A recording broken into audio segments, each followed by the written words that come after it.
मंगलम भगवान वीरो मंगलम गौतम घणी मंगलम कुंद कुंदारियो जैन धर्मोस्तु मंगलम सर्वमंगलमांगल्यं सर्वकल्याणकारकं प्रधानं सर्वधर्माणां जैनं जयतु शासनं जैनं जयतु शासनं सर्वव्यापैकचिद्रूप स्वरूपाय परात्मने स्वोपलब्धिप्रसिद्धाय ज्ञानानन्दात्मने नमः। आत्मरूपयनुपमयधूत याहिनखे भव सिन्धुतरो आत्मरूप।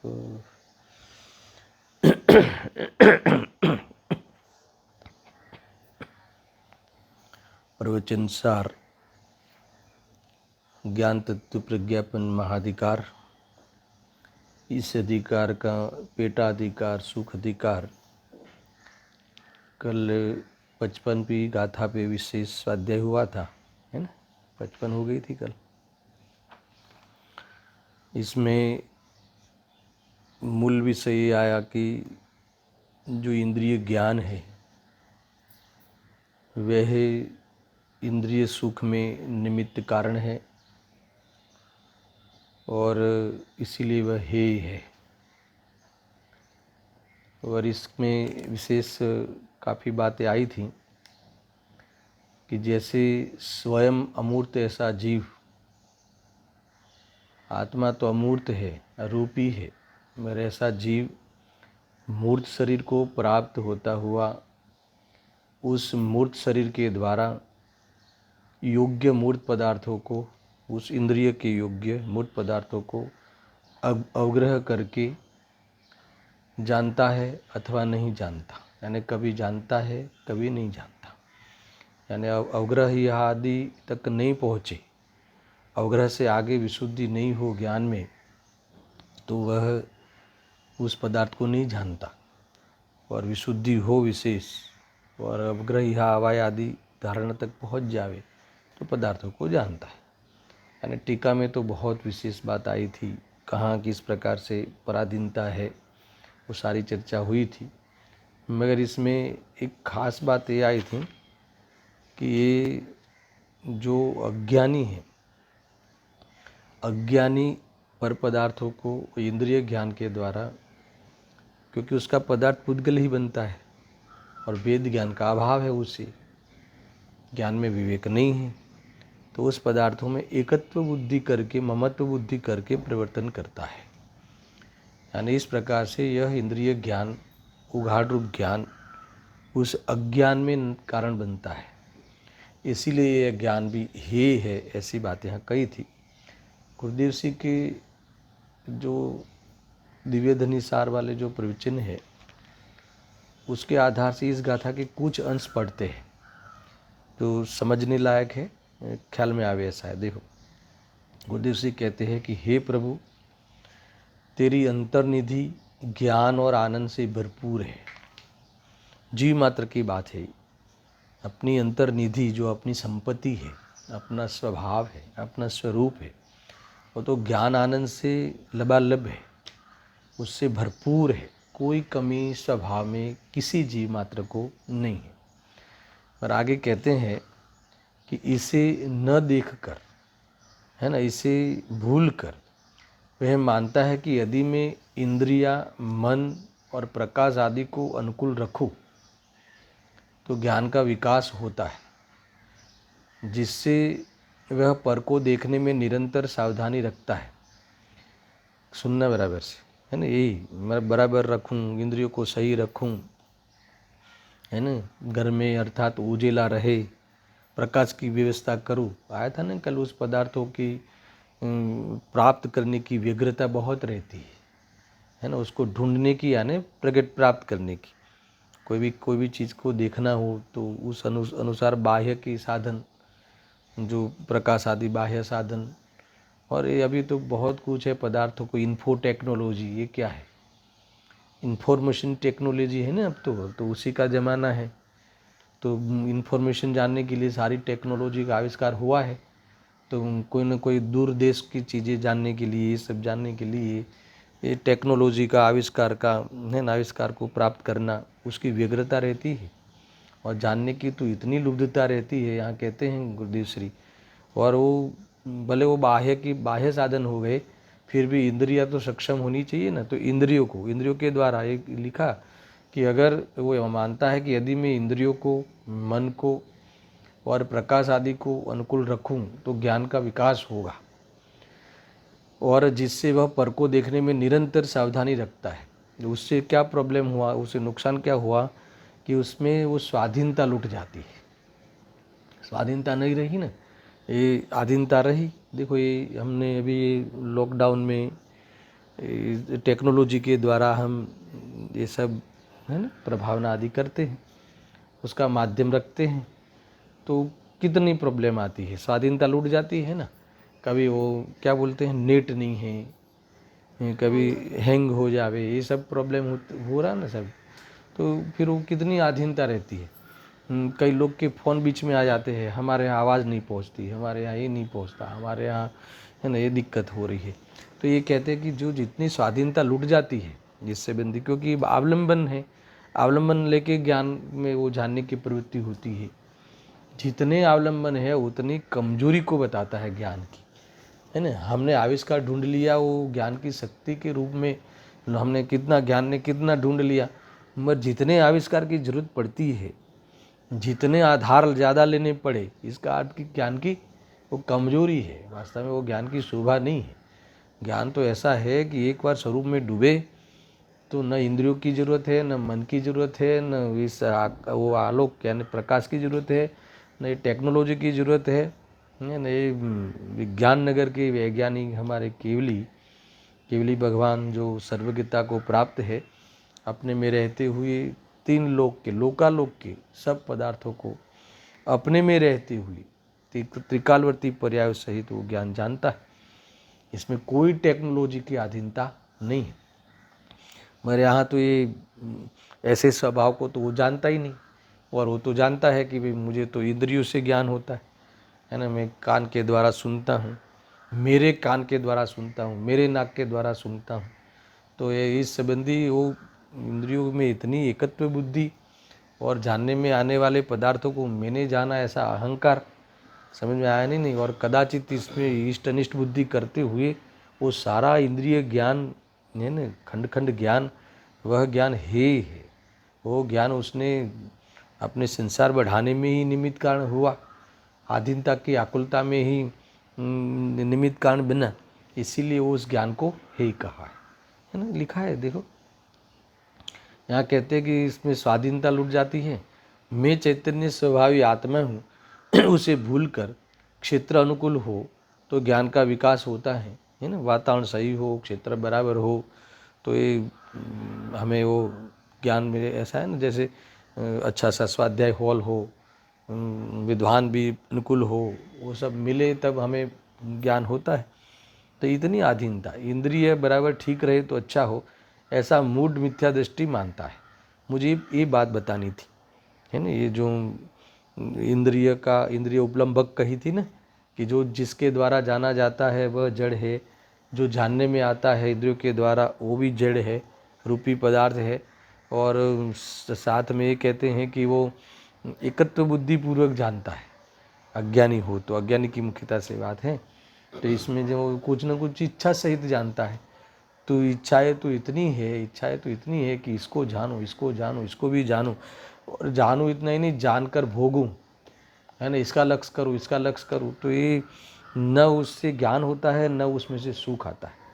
वो ज्ञान कहाँ से आता है, वो भूल कर इसमें से आता है करके उसी को संभालने में, उसी को है ना ढूंढने में, और रिसर्च करने में, और विशेष आविष्कारों को ढूंढने में वो जीवन लगा देता है और पूरे जीवन भर आत्मा को नहीं जानता।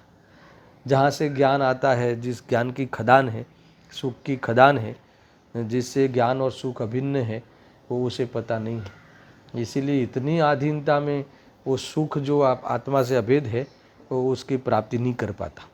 इसीलिए ये इंद्रिय ज्ञान स्वयं दुख रूप है और दुख का कारण है, क्योंकि वो उसकी प्रवृत्ति भी पराधीन प्रवृत्ति है ना, और अल्प शक्तिवान है। कल तो बताया था, अल्प शक्ति है, वो क्षयक्षम रूप है, शक्ति बहुत कम है, विस्मरण हो जावे पदार्थ को, कहीं लंबा दूर है तो इतना बोध नहीं होवे, है ना। यही बुक अगर वहाँ रख देवे तो उसके अक्षर हमारे ज्ञान में ज्ञात नहीं होते, समझ में आया ना।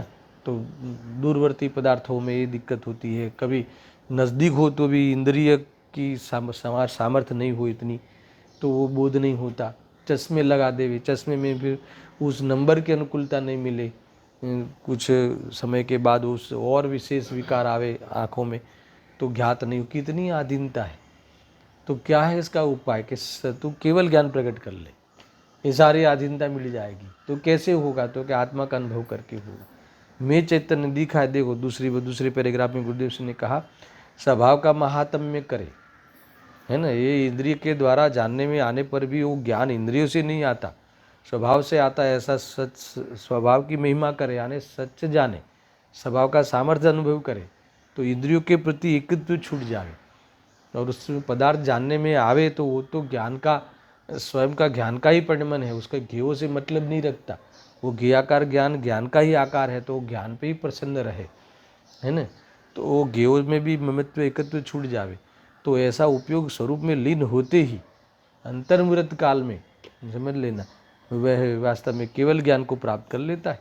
सब आत्मा से प्रदेशों से डायरेक्ट जानने की विधि मिल जाती, वो फैसिलिटी प्रकट हो जाती है।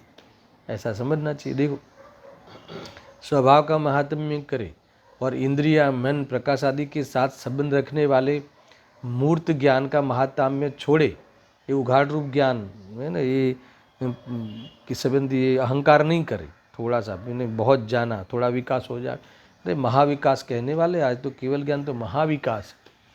महाविकास उसे कहते हैं कि कोई विकास किससे कहते हैं दर्शन, कि कोई जानना बाकी नहीं रह जाए, और जानने के लिए जो अवलंबन लेने पड़ते थे वो नहीं लेने पड़े, तब तो डेवलपमेंट कहलाएगा, तब तो ज्ञान का विकास कहलाएगा। और ऐसा विकास आत्मदृष्टि करने पर होता है, स्वभाव की दृष्टि करने पर होता है, मोह को तोड़ने से होता है, स्वरूप में लीन होने से होता है। तो अतीन्द्रिय ज्ञान प्रकट होता है और आंशिक, और उस समय अतीन्द्रिय सुख आंशिक प्रकट होता है मोह के अभाव में। और इस फिर वो धारा आगे चलती है और पूर्णता को प्राप्त करके जीव वे संसार से बाहर निकल जाए। इस संसार में कितनी अधीनता है ना। ये यहाँ कह रहे हैं, देखो पर्यायवान की पर्याय है, वो पर्याय जो होती है ज्ञान की, वो पर्यायवान की है, उसका स्वामी वो जहाँ से पर्याय आती है, इसके आश्रय में होती है ना, उसी की है, वो स्वामी है यहाँ कहते हैं।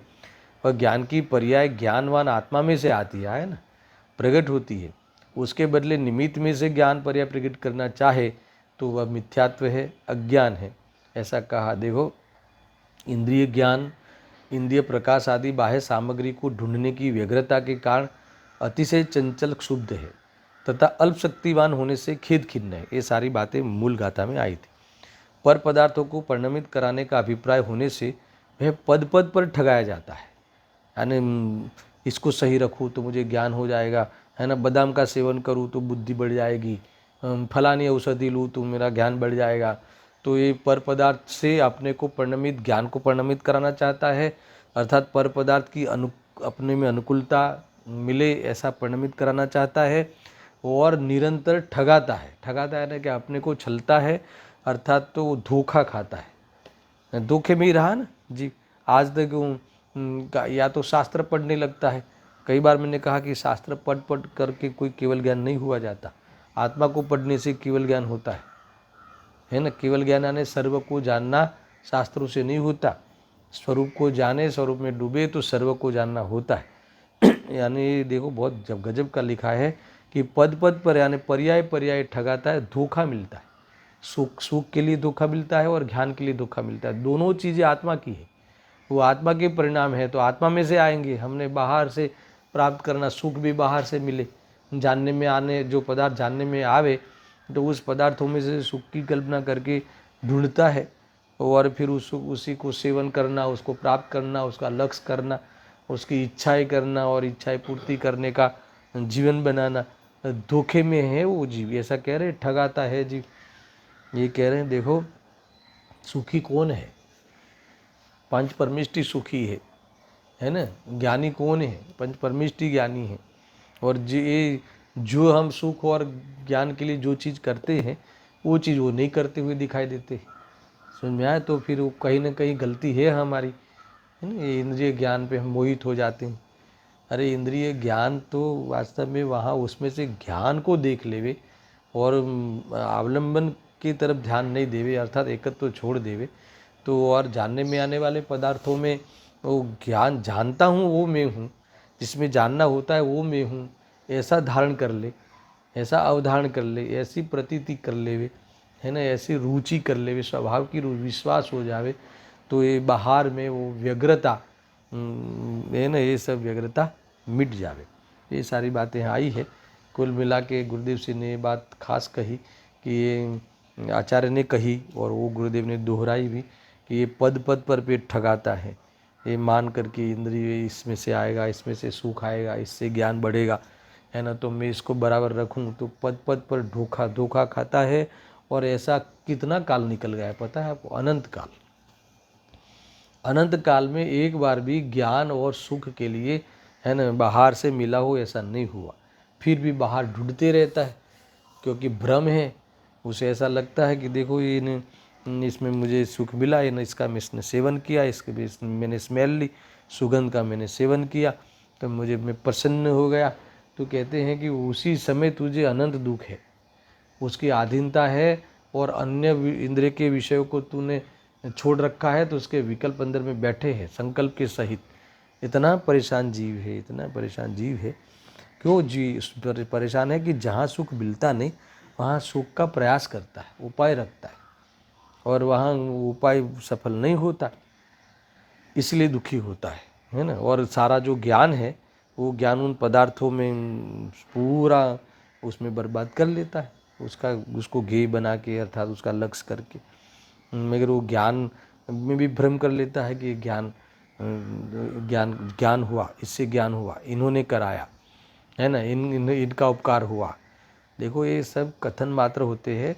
हम ज्ञानियों का जो उपकार मानते हैं ना, वो तो वो उपकार है कि उन्होंने ये कहा है कि ये ज्ञान तेरे में से, स्वयं में से आता है, और मैं स्वयं में जाकर अनुभव किया तो उपकार हुआ उनका, नहीं तो उपकार का भी क्या मतलब रहा।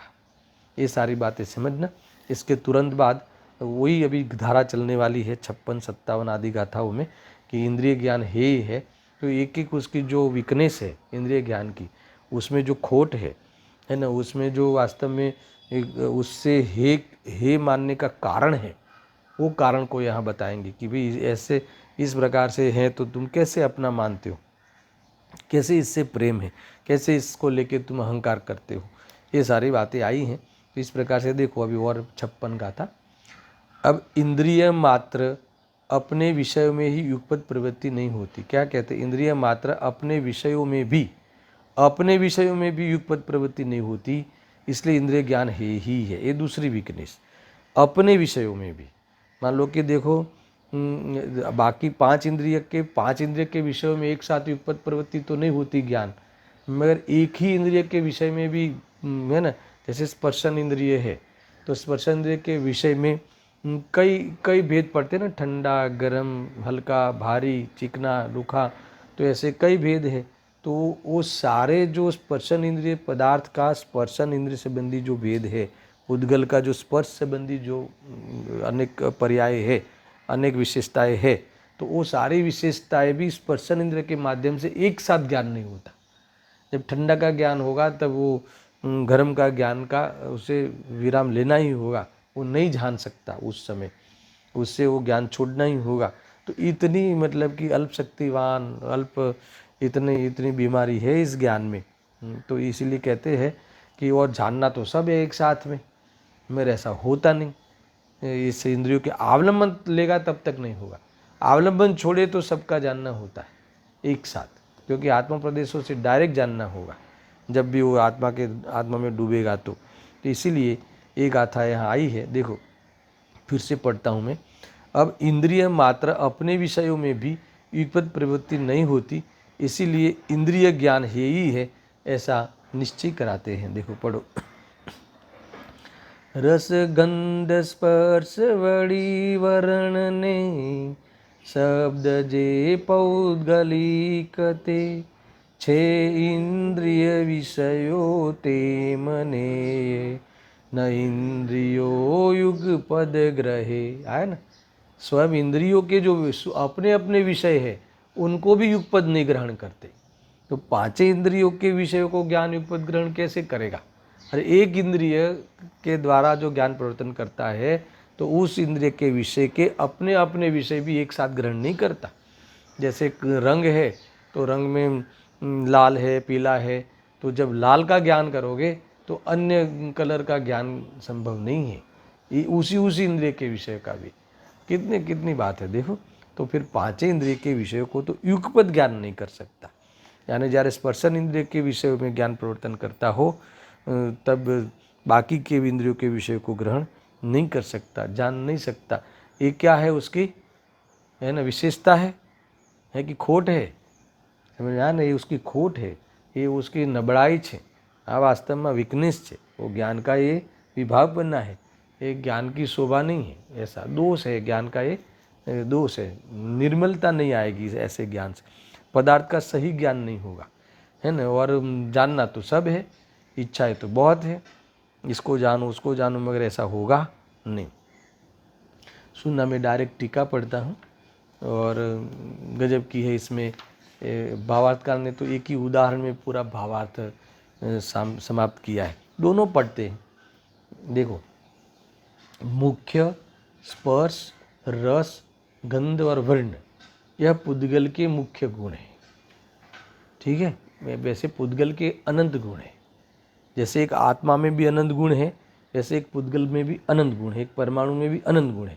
मगर इसमें मुख्य ये लेते हैं, क्यों? क्योंकि वो उस संबंधी ज्ञान का विषय बनता है, इंद्रिय ज्ञान का विषय, और उसी में ही जीव छलता है अपने आप को, है ना। तो वही यहाँ बताते हैं। देखो, स्पर्श, रस, गंध और वर्ण, फिर शब्द और जोड़ देंगे। मुख्य ऐसे स्पर्श, रस, गंध, वर्ण तथा शब्द। शब्द भी अनेक परमाणुओं का मिला हुआ स्कंध है, वो हमारे कर्ण इंद्रिय का विषय बनता है। जो कि पुद्गल है, वे इंद्रियों के द्वारा ग्रहण होने योग्य, ज्ञात होने योग्य है। यानी ये इंद्रियों के द्वारा जानने योग्य है, जानने में आते हैं। इंद्रिय के द्वारा इन पदार्थों को जानता है जीव, अर्थात इंद्रियों के द्वारा ये पदार्थ ज्ञान में जनाते हैं। ये दोनों तरफ से आगे से भी बात चली आई है। किंतु अब सुनना, इंद्रियों के द्वारा वे भी, यहाँ तक तो एक परिस्थिति है, यहाँ तक तो एक छद्मस के ज्ञान का स्वरूप है। छद्मस ज्ञान का एक सर्वक्षम ज्ञान का स्वरूप है। ज्ञान का स्वाभाविक स्वरूप तो अलग है, मरे ज्ञान का विभाविक स्वरूप है ही। समझ में आया ना, विभाव रूप स्वभाव है ही, ऐसा समझ लेना। किंतु इंद्रियों के द्वारा वे भी, वो जो पदार्थ, स्पर्श, रस, गंध, शब्द आदि जो है, वे भी युगपद एक साथ ग्रहण नहीं होते, एक साथ जानने में नहीं आते। क्यों नहीं आते? क्योंकि ये ज्ञान परोक्ष है। इसलिए जब एक का अवलंबन लेता हो तब दूसरा का अवलंबन कब कहाँ से लेगा? मगर आत्मा तो एक आत्मा ही है। एक आत्मा का अवलंबन लेवे तो दूसरे का अवलंबन लेने की जरूरत नहीं है। सब ज्ञान, सब पदार्थ उसमें जानने में आ जाते हैं, है ना। आत्म प्रदेशों से जाने तो अखंड आत्मा है ना, तो एक अखंड आत्मा के द्वारा जाने केवल ज्ञान, तो उसमें तो भेद नहीं पड़ता। सब एक साथ जानने में, केवल ज्ञान में सब पदार्थ एक साथ जानने में क्यों आते हैं? लॉजिक की इसमें से ये भी निकाल सकते हो, क्योंकि उसमें एक आत्मा का ही अवलंबन लेके असंख्यात प्रदेशी अखंड आत्मा है, तो पूरा ज्ञान अखंड प्रदेशों में व्यापक है, तो उससे जानता है ना। इसीलिए, और आवरण भी नहीं रहा, तो सब पदार्थ जानने में एक साथ आ गए। समझ में आया? और ये मान लो कि इंद्रियों का अवलंबन लेके जानना हो, तो जब ज्ञान ने चक्षु इंद्रिय का अवलंबन लिया हो तो तब दूसरी इंद्रिय का अवलंबन नहीं ले सकेगा। समझ में आया कि नहीं? तो ये स्वपर में भी ऐसा है, जब स्व को अवलंबन लेके जानेगा तब पर को अवलंबन लेके नहीं जान पाएगा। है ना, उस संबंधी मन का विचार करे, मन के विचार द्वारा आत्मा के बारे में जाने उसकी बात है।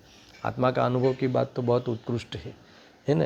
ये जो मन के माध्यम से आत्मा के बारे में विकल्पात्मक जाने की आत्मा महान है, आत्मा चेतन स्वरूप है, तब 5 इंद्रिय के दूसरे जो विषय है स्पर्श रस गंध वर्ण पुद्गल संबंधी वो ज्ञान में प्रवृत्ति नहीं कर पाता।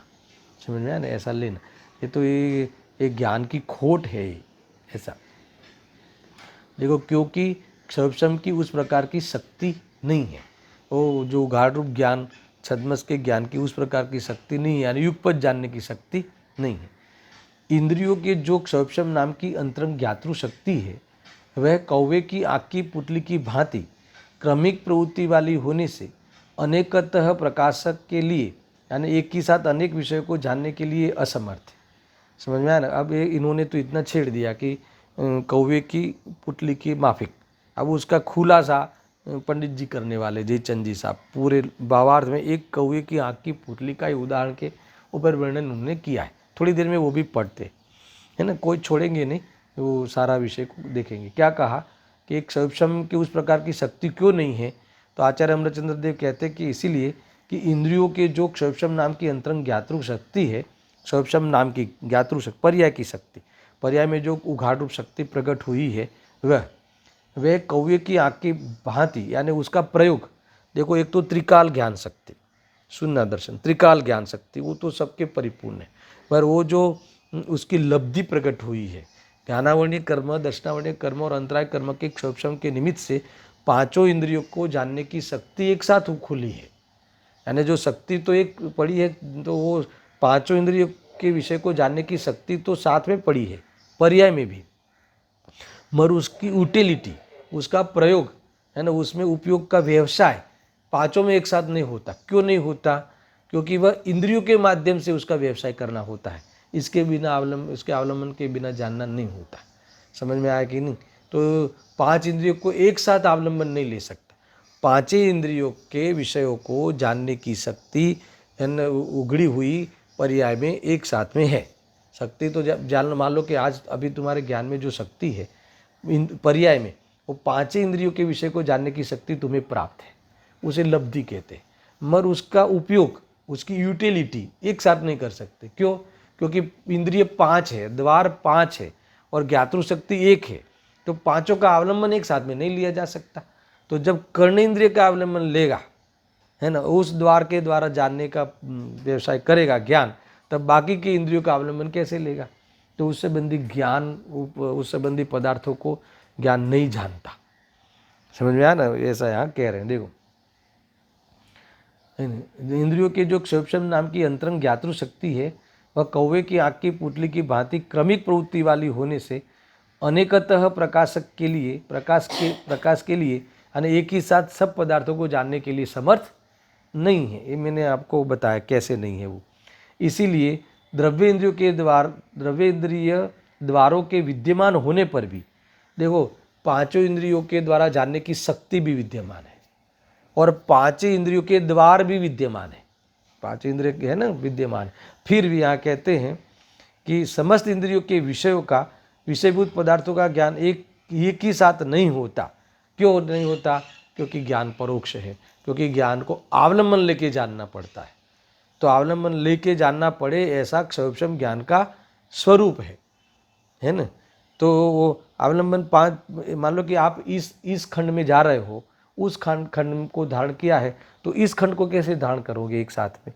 नहीं धारण कर सकते, है ना। देखो, ज्ञान में वो ताकत है कि सबको एक साथ जाने, मगर वो ताकत प्रकट करनी पड़ेगी, आत्मा के प्रदेशों से वो पूरी क्रिएट होगी। और कब होगी? तो कहते हैं कि जो इंद्रिय ज्ञान के द्वारा जानने के काल में भी वो ज्ञान मेरे ज्ञायक में से आता है, इंद्रियों से नहीं, ऐसा उसे ख्याल में आ जाए। समझ में नहीं कह रहे, ख्याल में आ जाए।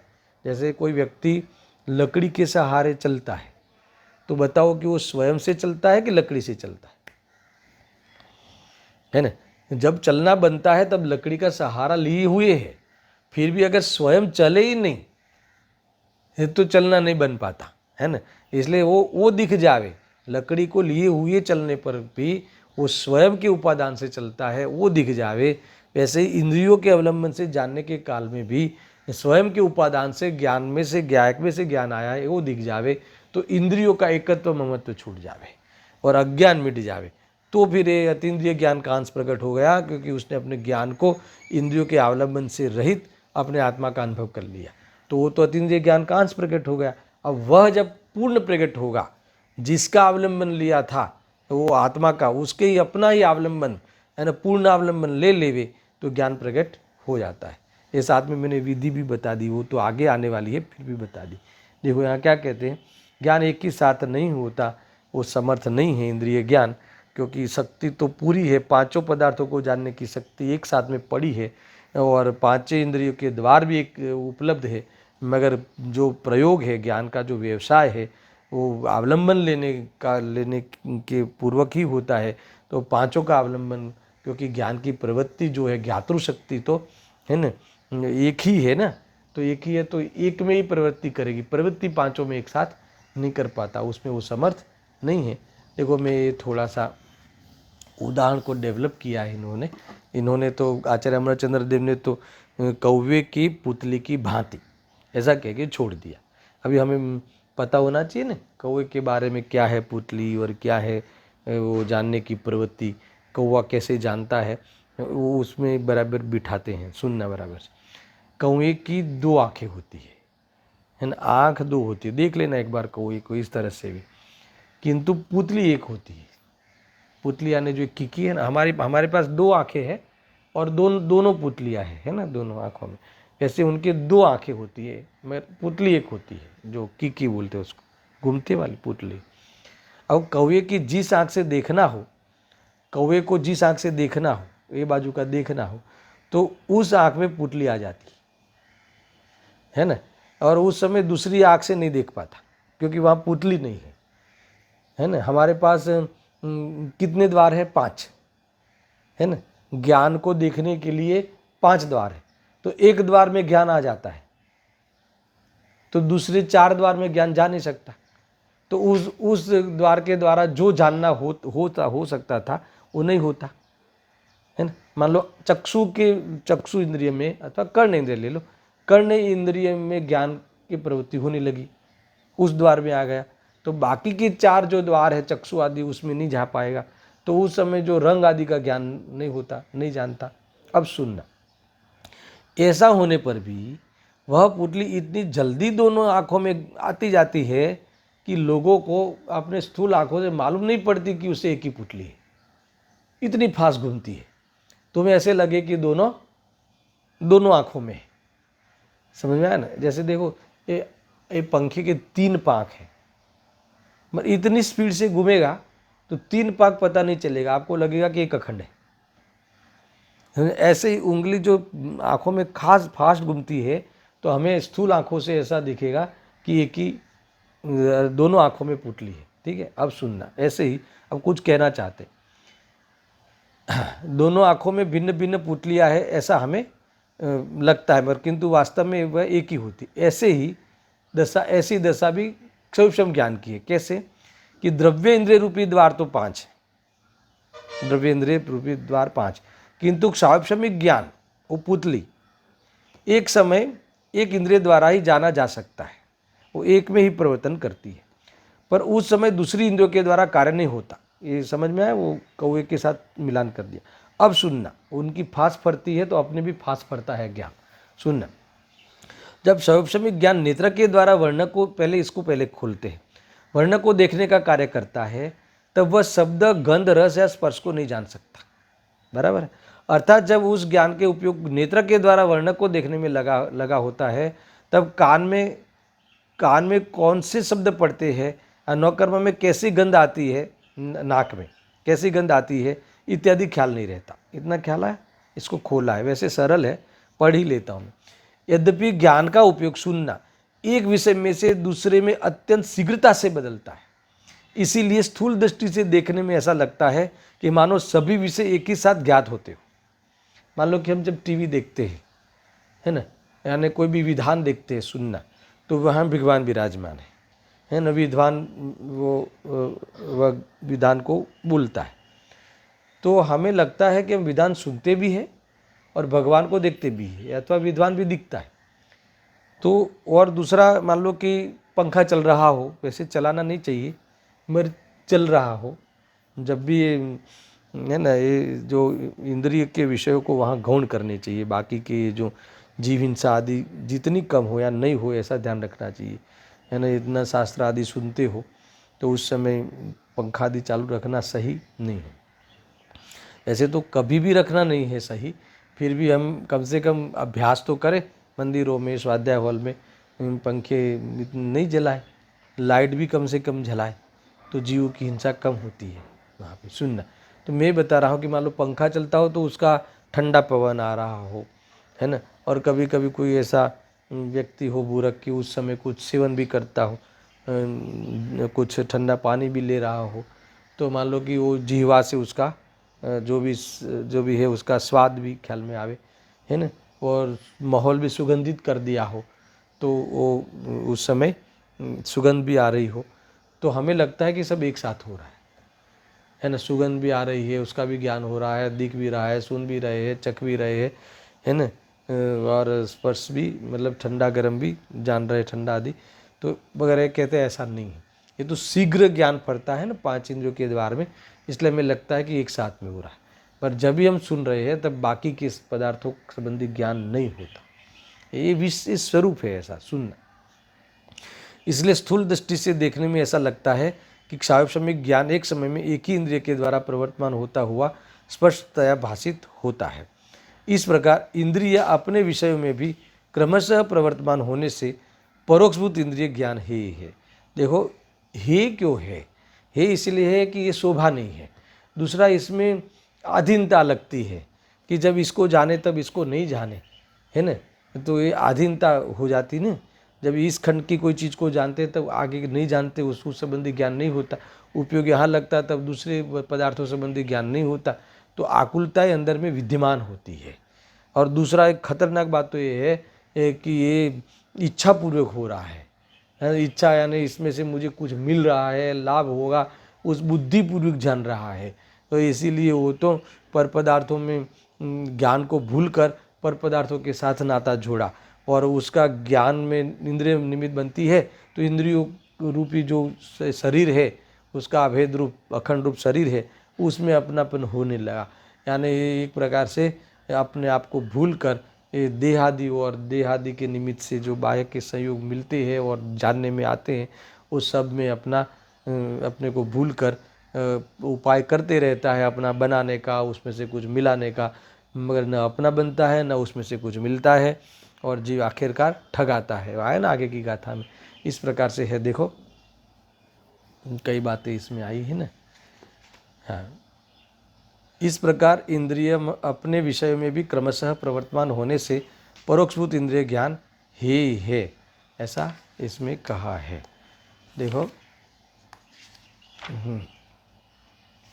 गुरुदेव सिंह के एक प्रवचन सुधा के प्रवचन है, इसमें से देखते हैं कुछ। ये वाला है ना जो सूक्ष्म दृष्टि वाली जो बात आई थी, ऐसा जो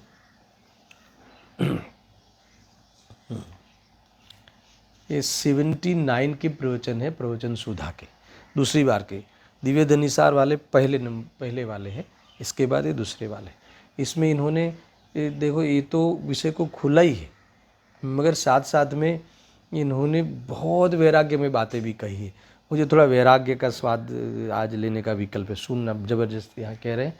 ये जो आया था ना, सूक्ष्म दृष्टि से देखने पर क्षायोपशमिक ज्ञान एक समय में एक ही इंद्रियों के द्वारा प्रवर्तमान होता हुआ स्पष्टतया भाषित होता है, ये आई ना बात। सूक्ष्म दृष्टि से देखे तो, मगर स्थूल दृष्टि से तो ऐसा लगता है कि सब साथ में जानने में आ रहा है। सूक्ष्म दृष्टि से यानी वास्तव में न्याय से देखे, जैसे, और जब पता भी चलता है कि जब शब्द का ध्यान हो तब कभी कहीं कभी बाहर में कुछ होता हो तो पता भी नहीं चलता, है ना।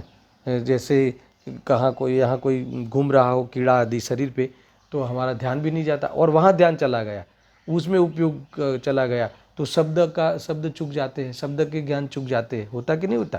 मान लो कि आप प्रवचन में बैठे हो, कोई चींटी आपके ऊपर काट रही है, तो आपका ज्ञान उस स्पर्शन इंद्रिय से बंधी हुआ ना, वहाँ जो हुआ वो, तो वहाँ ज्ञान चला गया, तो उस समय मेरा जो शब्द बोलना चालू है तो वो गाने पढ़ते हुए भी उस इंद्रिय में, उस द्वार में आपका ज्ञान प्रवृत्ति नहीं कर रहा है, तो आपको बोध नहीं होगा, समझना नहीं बन पाएगा।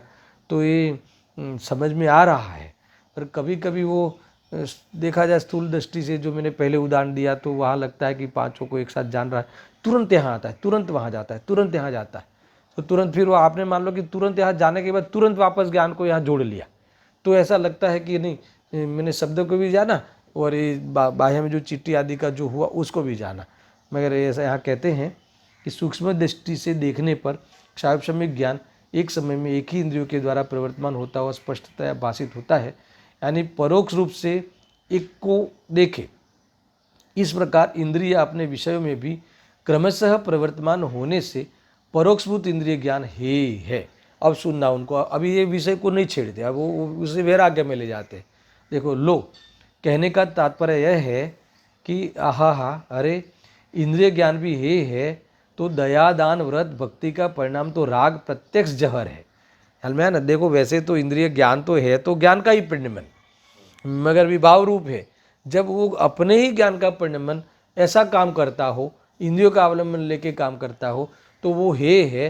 तो फिर ये जो पर पदार्थों के लक्ष्य से, दया दान व्रत आदि भगवान के लक्ष्य से होने वाला, वो तो लिटरली बंध का कारण है, आकुलतामय है ना। वहाँ मंद आकुलता है, मंद कषाय होने से, और भोग आदि के विषयों में तीव्र आकुलता, तीव्र कषाय होने से तीव्र आकुलता है। मगर वो तो सब आकुलता के प्रसंग है, तो वो कैसे अपना हो सके, समझ में आया ना। तो यहाँ कहते हैं कि दयादान व्रत भक्ति का परिणाम तो राग प्रत्यक्ष जहर है।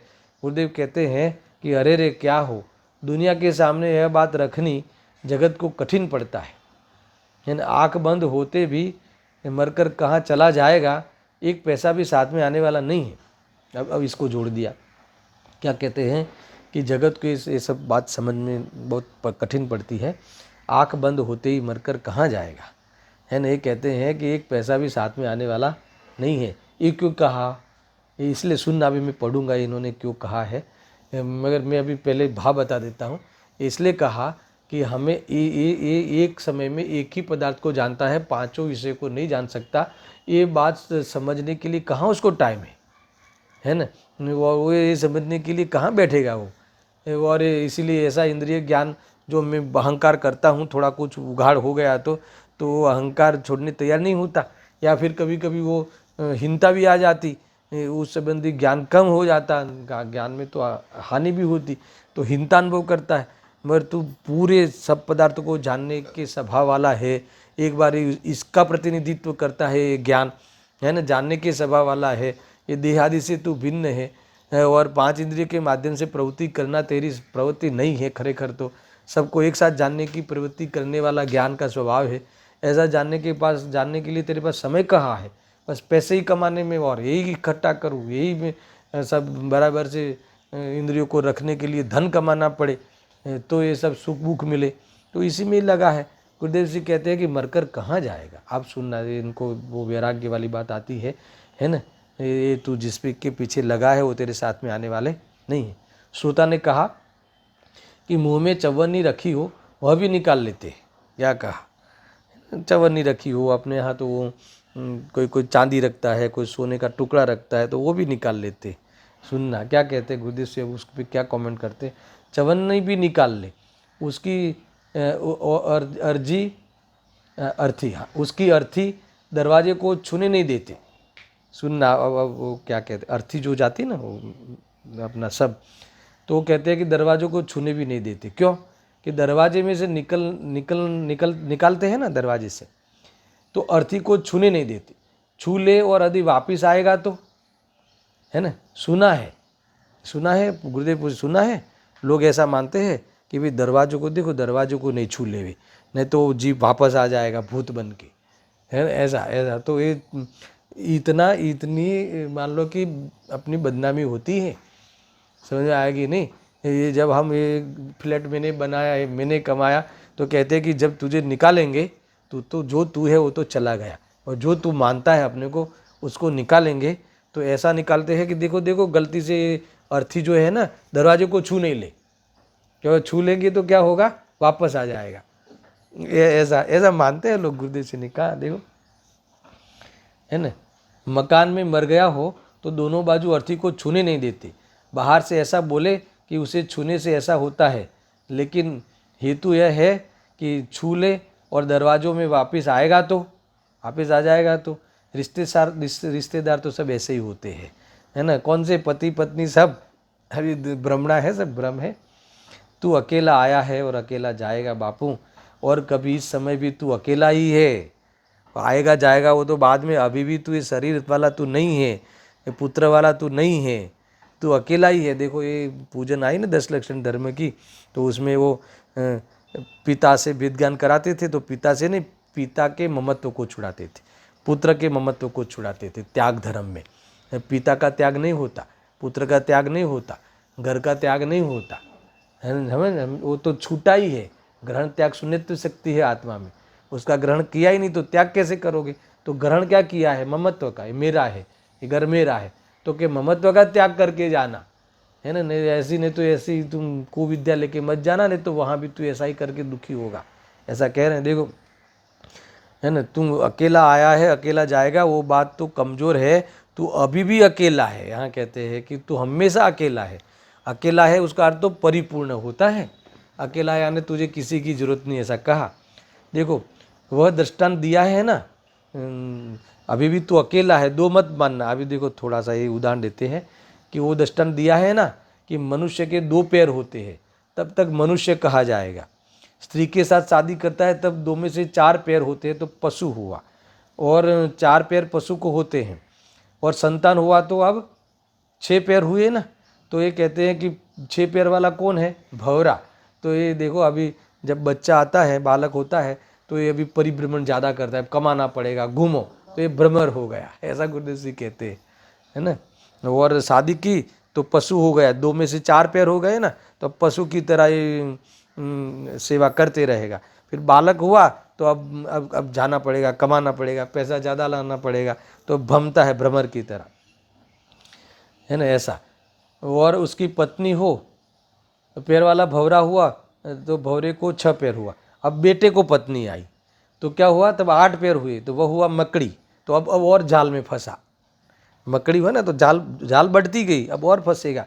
मकड़ी को 8 पैर होते हैं, फिर मकड़ी की भांति ये करूँ, इसका करूँ, जाल हो, बहुत जाल में फंसा। इसका करूँ, इसका करूँ, इसका करूँ, फिर लड़के की शादी करूँ, लड़की को ऐसा करूँ, फलाना ऐसा करूँ, फलाना ऐसा करूँ। गुरुदेव जी कहते हैं अरे रे जीवन चला जा रहा है, इसी में जीवन पूरा हो जा रहा है। देखो, और उनका खुद का उदाहरण देते। हमारे जो खुशहाल भाई कहते थे, उनके भाई थे, मैंने दीक्षा के लिए कहा कि मैं तो दीक्षा लूँगा, तो उन्होंने कहा कि आप अकेले रहो, है ना, आप अकेले रहो, दीक्षा मत लो। आप अपना गांव में अपना मकान है वहाँ रहो, आपको खर्च के लिए पैसे देंगे, आप दुकान पर मत आइए, है ना। मान लो कि आपके लिए सब छूट है, पर आप दीक्षा मत लो। अब सुनना, वैराग्य में बात अब कहते हैं दर्शन। मेरा छोटा भाई था, यानी उनका और एक छोटा भाई था, 20 वर्ष की उम्र में शरीर एकदम तंदुरुस्त था, है ना। शादी के 2 साल में ही वह मर गया। उनका छोटा भाई तंदुरुस्त था, हेल्दी था, और शादी हुई 2 साल में वो मर गया। कन्या बहुत सुंदर थी। बाद में खुशहाल भाई कहते थे कि अरे रे, मैंने कांजी को तो इजाज़त दे दी, कांजी को यानी खुद को, यानी गुरुदेव से कहते हैं कि खुशहाल भाई ऐसे बोल रहे थे कि कांजी को तो मैंने दीक्षा की इजाज़त दे दी, मगर यह इजाज़त, ये भाई तो इजाज़त बिना जा रहा है, इसको तो मैंने जाने की इजाज़त नहीं दी थी, तो भी जा रहा है। 2 साल की शादी को हुए थे, ऐसा रोग आया कि 8 दिन, है ना, 8 दिन जाओ और फिर चला गया। अपने आत्मा का कुछ नहीं किया। गुरुदेव जी तो ये बताना चाहते थे, कुछ नहीं किया, है ना। और फिर पशु और ऐसे अवतार में चला जाता है, पशु होता है। समझ में आया कि नहीं? देखो कैसा है। एक श्रोता कहता है, सुनना गजब की बात, ऐसा सुनकर भय लगता है। तो गुरुदेव जी कहते हैं भय लगे तो आत्मा में जाए ना, भय लगे तो भगवान बनने तैयार हो जावे ना। भगवान बनने तो तैयार नहीं होता और खाली बोलते रहता है कि आप सुनाते हो तो भय लगता है। भय किस बात का? ये चीज़ तेरी है ही नहीं, जो जा रहा है वो तू है ही नहीं, है ना। दुनिया में मेरा कुछ है ही नहीं, मैं और मेरे में सब कुछ मेरे में है ना। ज्ञान स्वभावी में भगवान आत्मा हूँ। एक बार तू ऐसा जान ले, है ना। तो ऐसा अनुभव तो करे ना, अगर भय लगे तो ये चौकट पे आवे ना, ये कह रहे हैं गुरुदेव श्री। इसका अर्थ कि ये तो है ना सुभट, तीर्थंकरों से भी सुभट है, ऐसा व्यंग में कहते हैं। तीर्थंकरों को संसार में भय लगा था, इसलिए दीक्षा लेकर मुक्ति को प्राप्त हो गए, और तुझे तो संसार में भय लगता ही नहीं है, तो उससे भी सूरवीर है कि तो अभी तो नहीं, मैं तो संसार में सबका रखूँगा, ध्यान रखूँगा, वे सबका करूँगा, और मैं इतना कुशल व्यवसाय करूँगा, धन कमाऊँगा और डॉक्टरी करूँगा, तो फिर मरूँगा ही नहीं। ऐसा होता है क्या? ये देखो, ये समझ लेना कि ये तुम्हें अरबों रुपये हो ना, तो वे निरंतर भय को प्राप्त होता है, चला जाएगा चला जाएगा, मगर मेरा है ही नहीं, ऐसा मान लेना, क्योंकि है ही नहीं तेरा। समझ में आया ना, गजब की बात है। मैं देखो गुरुदेव जी कहते हैं, ऐसा कहा है ना, योगींद्र देव ने कहा है, भव भय थी डरी चित्त। योगींद्र देव के दोहरे में आता है, जो भव के भय से डरे वह आत्मा की ओर जाए। भव के भय से डरे वह आत्मा के काम पर आवे, आत्मा के काम पर आए, यानी आत्मा का अनुभव करे। भव के भय का डर नहीं है। यहाँ से कहाँ जाऊँगा बापू, एकला जाएगा अनजाने क्षेत्र में, देह दूसरा, भाव दूसरा, द्रव्य क्षेत्र काल भाव दूसरे, क्या करेगा, है ना। जब स्वरूप में नहीं जाएगा तो ये सब बाहर में घूमने की बातें आएगी। ऐसा कहकर इसमें वैसे वैराग्य की बात उन्होंने खुद ने निकाली। ऐसे तो एक सीधी सीधी बात ये है कि इंद्रिय ज्ञान जो है वो जो दूसरी वाली जो बीमारी कही ना, कि 5 इंद्रियों के द्वार होते हैं, जानने की शक्ति भी खुल गई है पांचों इंद्रियों के पदार्थों को, फिर भी जो उपयोग उसके अनुसार जो प्रवर्तन करेगा तो एक ही इंद्रिय में करेगा, एक ही द्वार में बरतेगा, तो बाकी के द्वारों से होने वाले पदार्थों का ज्ञान नहीं होगा। ऐसे ज्ञान का स्वभाव नहीं है, तो ऐसे ज्ञान पे मोहित नहीं हो, और जानने में आने वाले पदार्थों और इंद्रियों पे तू मोहित नहीं हो। उसको भोगने का, उसका लक्ष्य करके तू खुश रहने का जो भ्रम है वो तू ठगाता है, ऐसा आगे भी कहा था। इस प्रकार से ये गाथा पूरी हुई। अब जो 57 नंबर की जो गाथा है ना, अब इसी को ही आगे बढ़ाने वाली है कि इंद्रिय ज्ञान प्रत्यक्ष न थी, परोक्ष है। ये पुनः एक बार इसको अपने को बोध कराते हैं कि वो प्रत्यक्ष नहीं है, इसलिए तुझे दुखदाई होगा उसका लक्ष्य करके। तो इस प्रकार से पुनः कल 57वीं गाथा हम प्रारंभ करेंगे। सहजानंदी शुद्ध स्वरूपी अविनाशी हूँ आत्मस्वरूप। सहजानंदी शुद्ध स्वरूपी अविनाशी हूँ आत्मस्वरूप।